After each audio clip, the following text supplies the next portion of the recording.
For good reason. They're in everything from our cell phones to wind turbines and solar panels.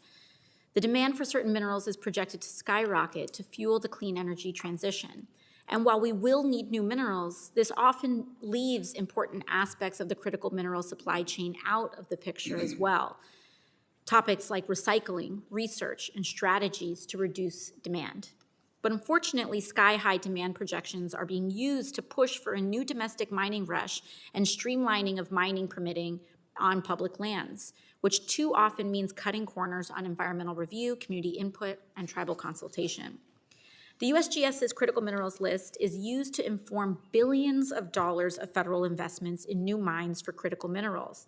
But given the decades-long lifespans of mines and the environmental impacts they can have, new mines should be the last resort, not the first, for getting the new minerals that we need. Dr. Applegate, how does USGS incorporate unconventional sources like mine waste and recycling into resource assessments and critical mineral determinations? Well, thank you for that question. We really look at, we try to look at the entire life cycle of minerals, from both looking at extraction, but also then understanding the downstream processes. And I'm very pleased. I think with direction from the Energy Policy Act of 2020, we've been able to increase for example, our mineral commodity summaries, looking at and incorporating recycling into that sort of complete picture.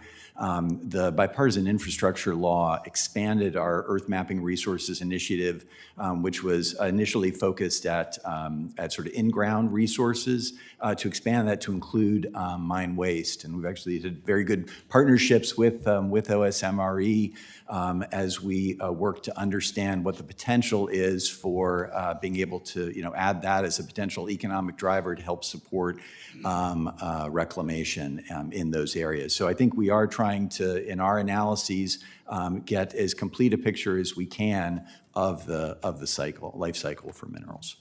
Thank you. And switching to OSMRE, the ongoing efforts and billions put into cleaning up abandoned coal mines should also be a stark reminder of the potential environmental, public health, and fiscal impacts of certain mining activities in our community. And we should be making sure that we're doing everything we can to hold the coal industry accountable for operating responsibly and cleaning up after themselves instead of leaving it to the public. I am concerned that financial assurances and state agencies will not be enough to reclaim mined lands that should be the operators within the operator's responsibility. It's been brought to my attention that we are already seeing this happen in real time with so-called zombie mines, or mines that are labeled active but essentially abandoned by their operators. Principal Deputy Buccino, can you speak to the work that OSMRE is doing to address this issue? Yes, thank you, Congresswoman. We are looking into those questions that have been raised both by nonprofit citizen organizations and Congress. We also welcome the involvement of the General Accountability Office in this issue and are actively supporting their investigation. In fact, we just had a meeting last week with GAO.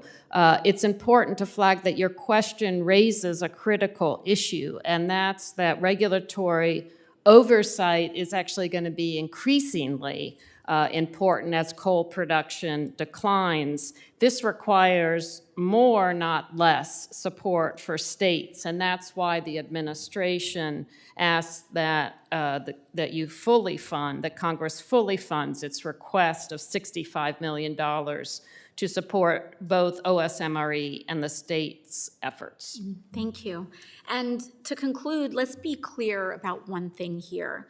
The work that these two agencies do, OSMRE and USGS, is pivotal in ensuring the safety and wellness of everyday Americans and the folks that we represent. And so I think it's very, very important that we take these cuts seriously. People's health is on the line, their wellness is on the line, and we have to make sure that, that these mines are stewarded responsibly so people don't get sick. Thank you very much.